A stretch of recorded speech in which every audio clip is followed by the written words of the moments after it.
ওরোল্যাবিয়াল herpes বা জট-ঠোসা আমাদের মুখের এই জায়গাগুলোতে, অ্যাঙ্গেল অফ মাউথে টিপিক্যাল প্রেজেন্টেশন যদি আমরা বলি, ছোট ছোট গ্রুপড একেবারে পানি ফোসকার মতো হয়ে ভরে যায়, প্রচণ্ড পেইনফুল থাকে। এই ইনফেকশনটি একটি ভাইরাসের সংক্রমণে হয়, যেটির নাম হচ্ছে হার্পিস সিমপ্লেক্স ভাইরাস। এটির দুটো টাইপ রয়েছে, টাইপ 1 এবং 2। মূলত টাইপ 1 দিয়ে আমরা ওরোল্যাবিয়াল হার্পিসটি বেশি হতে দেখি, তবে এখন আমরা হার্পিস টাইপ 2 যে ভ্যারাইটিটি আছে সেটিও ওরোল্যাবিয়াল হার্পিসের কারণ হতে পারে। এই রোগটি যদি টিপিক্যাল প্রেজেন্টেশন না হয় তাহলে কি হতে পারে? তাহলে একেবারে এরকম গুচ্ছ দানার মতো পানি ফোসকা ওভার দ্য টাইম আপনি নাও দেখতে পারেন, কিন্তু নির্দিষ্ট সময় পর পর এই জায়গাগুলোতে কিছুটা অস্বস্তি, একটু বার্নিং, জ্বালা পোড়া, দু একটা পানি ফোসকা এইটা আপনার পিছু নাও ছাড়তে পারে। কারণ যে ভাইরাসটির কথা বলছি, হার্পিস সিমপ্লেক্স ভাইরাস, এবং বিভিন্ন কন্ডিশন, সিভিয়ার স্ট্রেস হতে পারে, ইভেন সান এক্সপোজারও হতে পারে, এইসব কন্ডিশনে এই ইনফেকশনটি রিঅ্যাক্টিভেট করতে পারে। এবং তার মানে হচ্ছে বারে বারে ওই একই ধরনের সিমটম আপনার শরীরে প্রকাশ পেতে পারে।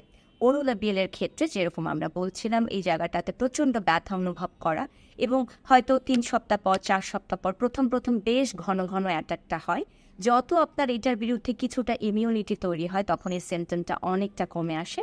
কিন্তু বেশিরভাগ ক্ষেত্রে যদি আমরা কখনো দেখি যে কোনো ব্যক্তি বছরে 5 বার বা তার অধিকবার এই একই ইনফেকশনে আক্রান্ত হচ্ছেন, তখন আসলে এটার চিকিৎসাটা প্রতিদিন অ্যান্টিভাইরাল ওষুধ খেতে হয়, ওই পর্যায়ে চলে যায়, যেটাকে আমরা সাপ্রেসিভ থেরাপি বলে থাকি।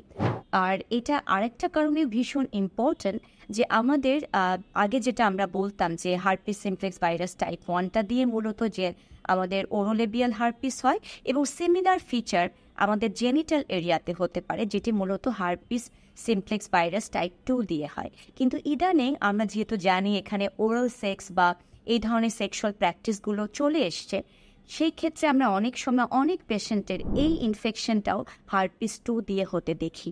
তার মানে যেটা আমরা বোঝাচ্ছি, যারা হার্পিসে আক্রান্ত, এটা এমন একটা ইনফেকশন, হয়তো আমার এখানে কোনো সিমটম এখন একেবারেই নাই, কিন্তু তারপরেও এই ভাইরাসটা আমি ছড়াতে পারি।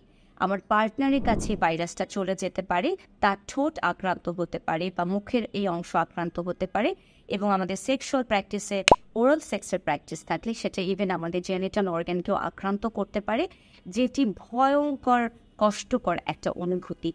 বিশেষ করে ফিমেলদের ক্ষেত্রে আমরা দেখি এটা ভীষণ ভীষণ কষ্টদায়ক একটা রোগে পরিণত হয়।